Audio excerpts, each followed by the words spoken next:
Hey friends, Christy here at Little Roots Ranch, and today we're going to talk about hardening off seedlings. Now, I'll be honest, I don't love the hardening off phase. I find it so troublesome because it usually comes right at the point where everything's getting big and I'm really antsy to get them outside, but it's not warm enough outside. And they're heavy and big and starting to outgrow their containers and all that stuff. I know you know what I'm talking about. So here with my seedlings, for instance, I have a wide variety. So on my top row are my beautiful peppers. And peppers, as we know, are very cold sensitive. They love the heat. But also down here in this tray, I have lettuce. Little teeny baby lettuce starts just starting to get their first true leaves. But the thing is that right now in this moment, the two plants are exactly the same as far as cold tolerance. So one thing that you may not realize, which is kind of interesting, but your plants inside have adapted to the growing environment. Now, most of our homes, I would presume, are pretty stable temperatures. There's not really wind. There's hopefully not rain or snow or hail or, just I think I already said temperature swings, like all of the things that are outside, like don't exist inside. Inside is a perfect growing environment. And so our plants, no matter where we have them, with the best of grow lights or next to a window, as you can see, I've got a pretty good sized window behind these guys. And I've got a fan over there and I run my hands all over them and stuff. But at the end of the day, I'm never going to recreate outside. It doesn't happen. And I have really old windows. I'd be willing to bet you probably have newer windows than me. But the newer your windows are, they're actually designed to filter out the sun because that goes into like the energy efficient something. And I don't know, I'm not a window expert, but I do know that like when you're building, making greenhouses and stuff, or like little like cold frames or something from old windows, you literally want the oldest windows. So it's your friends with the really old houses, you want their windows, not your fancy friends with newer windows, because those windows are literally designed to block out the majority of the sun. And even with the best glass made for greenhouses that's not treated to be energy efficient, you're just naturally going to lose some of the sunlight that comes through it. And even plastic in the greenhouse, each year you get a smaller amount. I think it starts at it depends on the plastic that you get, but I think it starts at like 95, 97% light transmission. And then each year it goes down a little bit. And so at 5 years, they always recommend switching out your greenhouse plastic, even if it looks good, because it usually gets down to like 70 or 80 or something like on the light transmission, which means that your plants aren't getting all of the light. Especially up here in the Pacific Northwest, it's hard because we're so far from like the sun. Anyways, getting back to what I was saying is that, so your leaves actually grow on all your plants, cold hardy, warm weather loving, doesn't matter. If you touch them and like how leaves usually feel, they're softer and squishier. Like they just are. It's just a thing. They're very lush and sensitive because they've adapted to be strong enough for their current environment. And their current environment is the lap of luxury, or at least compared to outside, And so the process of hardening off is very, very important. Like I said, it's not my favorite, but it is necessary. Now, have I taken things and taken them directly to the greenhouse and they lived for the most part? Yeah, I've done that. It's not my best move, and I don't recommend it. A greenhouse, like I said, does have the reduced light transmission, so it's a little bit better than going for directly outside. But if you're like me and you've spent all this time babying and watering and staring at and purchasing and planting all of these plants, you really don't want to lose them when you put them directly outside. And that's exactly what can happen. These leaves they're not used to the full power of the sun. It's like us northerners, if we go down to like the equator or whatever, we're going to get burned or have some skin damage, or our eyes will be sensitive to the sun because we're just not used to getting that amount. And it's the same with the plants. So the process of hardening off is you want to start it between like 2 to 3 weeks before your plants are going to go outside. And sometimes folks do it for 1 to 2 weeks, 2 to 3 weeks. It really depends, I guess, on your dedication, of course, and also how many plants you have and what the weather looks like outside. But the process, I'll go over it, but a high level quick thing is that you're basically going to take all your plants out, and you're going, and not on a day that's very windy or below 45 degrees. If it's below 45 degrees, don't bother. If it's really windy, also don't bother.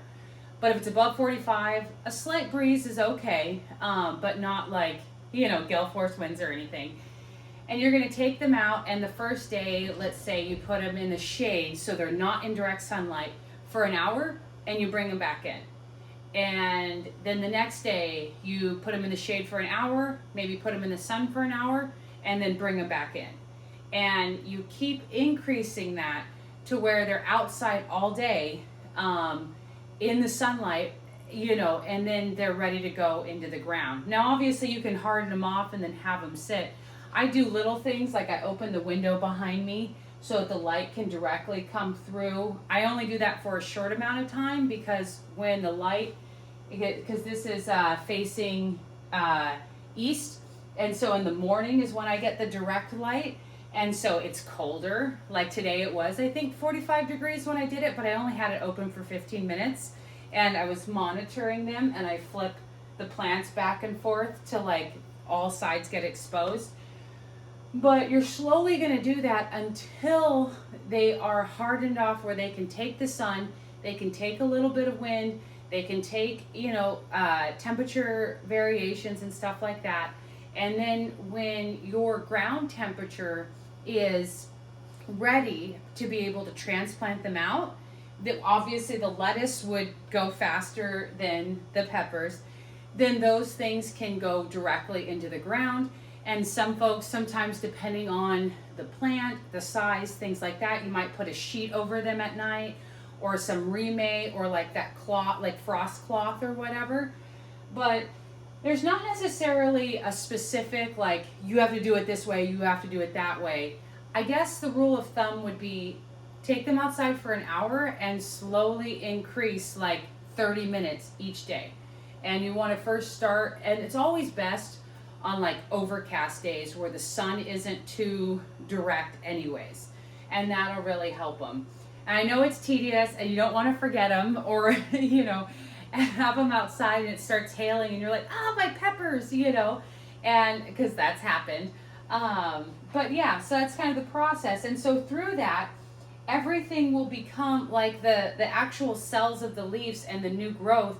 It'll be an altered leaf. And you'll notice, especially with the tomatoes, or at least I do, I find that the leaves are a little darker and more compact, and like the branches aren't as long once they start getting that true sunlight. And you'll notice the growth is different. But hardening off is tedious, but it's very important.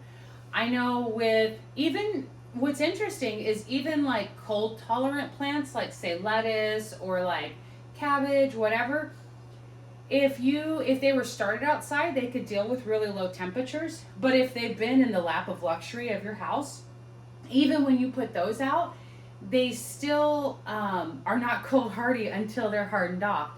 And you also want to be careful too, because some plants are really sensitive. I know in other videos I've talked about like melons and cucumbers and squash plants. They hate to be transplanted. They're really picky. All this other stuff, that is true. But one thing that's interesting about like melons and cucumbers and squash in particular is that if the transplant process or the hardening off process, same depending, if that's too harsh, your plants will actually not even grow. And I see that every spring. I think it's mostly with cucumbers. I think that the cucumber plants, folks start them really early. I haven't started my cucumbers, or my squash, or none of those. But folks start them really early and they get larger. And the larger they get, the harder it is to adapt to like the new environment. Makes sense, right? We all get old and stuck in our ways. Um, but a lot of times, all spring, I see folks posting about how their cucumbers are just not growing, and that's actually a method that the plant has for protection. And so cucumbers and squashes, melons, whatever, are notorious that if their transplant is too harsh, like the change, and they're not hardened off properly, they're really big contenders for just literally stop growing.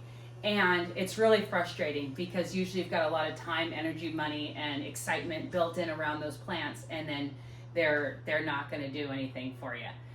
The other thing I wanted to talk about, and this, depending on your comfortability with how in tune like you feel with your plants, because some people are brand new and they're like, I don't really know what they're doing, and other gardeners may be like, oh, you know what, this, I've been around a few years or whatnot.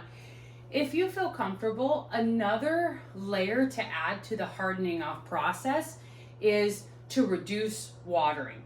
Now, obviously you want to reduce water enough to slow growth, but you don't want to reduce water so much that it like halts the growth of the plant, or they're like wilting or whatever. If you see a slight droop and you get them some water, that's okay. But if your plant's like falling over, you know what I mean? Like, you don't want to have that. And so being low on water allows the plant to like focus on itself, because any of the water, it's like, I always think of water in a plant like where if it's standing in water, it has to take it up, and then it has to put it out, right? Through like respiration and transpiration and all that stuff, right? And so those are a lot of processes that the plant has to go through. And so when you take that away, not depriving it completely of water, but not making it one of the big things that the plant has to focus on while it's working on hardening its cells or its leaves, or, you know, like becoming thicker and more like rigid in like the cells and stuff like that, you'll set yourself up for better success. I see my kitty cat coming. I don't know if you can see the kitty cat. You trying to be in the video again? You want to be a little star? You want to be a little businessman? Sorry. The cat took off running when I laughed. But what was I saying? Oh, I think I was just tying off that you want to make sure that, oh yeah, the plant's busy. So reducing water is something that I get into a lot, but again, it does, if you're really unsure with what you're working on and stuff like that, or like going about the process and it's very new to you, you know, don't worry about it. Just don't have standing water, of course. But if you're wanting to take the hardening off a little bit to a next level and set your plants up for like the most success, it's okay to taper down that water. Matter of fact, I think I have a watering video out, but the majority of time when we talk about that we're incorrectly watering, it's usually overwatering and not underwatering. And mine will get pretty dry. Well, I keep my celery really moist, so that's not a good. But you know, your soil, like if you look at this, these are my lettuce, and I don't know if you'll be able to see it, but the top is actually dried pretty good. It's underneath, and I can tell by the weight of the tray where it's at water-wise, and I do need to give them some water, but I do let them dry out. That also keeps, these eggplants are a really good example too, but that really keeps it down. If you remember, I had some, when I first started the seeds, I had some of the fungus activity and a little bit of mold on the top, which I get, wet environment and it's warm. But once the seedlings emerge and and they start putting down the roots, and I'm doing the bottom watering, even if I do over the top watering, but allowing that top to dry off, that took care of all my problems. So even though I did have the mold on the top, and I told you in that video that I wasn't concerned about it, and I wasn't. It's because it goes away. Now all I have to worry about are paw prints in my seedling thing. But anyway, so I hope that was really helpful. I know it's like a topic with so many like different side things, and a lot of people talk about like, oh, I did this way and it was really fast and all that. You can choose whatever way you want to do, but just know that slower is always better, right? That's how anything works. Like you might be able to get your plants out a little quicker if you're putting them directly into a greenhouse or into a cold frame wrapped in all this stuff. But if you go slow, especially if you've got like a smaller amount of plants to harden off, just take your time and have fun with it and enjoy setting them out when the weather isn't, really windy and all that. And your plants will thank you during the growing year. One thing I meant to say too is plants, I talked about the cucumbers and the squashes, that if you don't harden them off properly, there's a pretty good chance they will just stop growing, and that's forever, or it'll grow like 3 inches and then just never grow again. I've seen that happen actually. But even other plants like cauliflower, for instance, broccoli, basically anything that grows like a head or like cabbage and stuff, if you are too fast with the hardening off process and the plant is weakened enough, your cauliflower head bulb thing is going to be like the size of your thumb.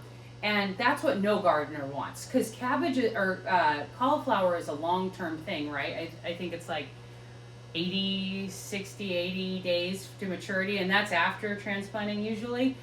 And it's, the last thing you want to do is walk out and see this plant that you purchased the seed, you've been watering it every day, getting the grow lights for it, or in a sunny window or whatever, transplanting it out, watering it there, weeding it, and then when you get a cauliflower floret that's like the size of your thumb or like a couple fingers, like that makes it frustrating. And though sometimes it does happen, I want you to be set up for the best, because then you'll enjoy gardening more and you'll keep doing it. So there will be setbacks always. That's just the way it goes. I don't care how great you are. There's always going to be, like, every single person that grows things has crop failures. That's just the way it is. Every year I have multiple crop failures. Every farmer I know, it doesn't matter how many years they've been growing, multiple crop failures every single year. So if something doesn't go right for you, don't beat yourself up. Don't feel bad. It's really natural. Last thing I'll say about this is I was talking to one of my farmer friends who is really close. And they had said that they already have their tomatoes out in the ground in an unheated greenhouse, and asked me if I was going to put mine out. And I was like, it's too cold. And so I don't know. I've been thinking about trying it, but I feel like I'm not going to. I just wanted to let you guys know that. That was several days ago. I asked them how it was going, and they had said that that all of the tomatoes were doing great except for the Brandywine, which, if you grow Brandywine, you know that they're like a temperamental heirloom. They taste fabulous, but they're really hard to grow. I personally don't grow them. But so it's kind of interesting. I'm following along, but I'm too scared. But these guys are growing too fast. But anyways, I've talked long enough. If you've made it this far, thank you. I really appreciate it. If you wouldn't mind putting a like, that helps support me. And I love making these videos. But happy hardening off. Take it slow. And yeah, thanks for watching. Happy gardening.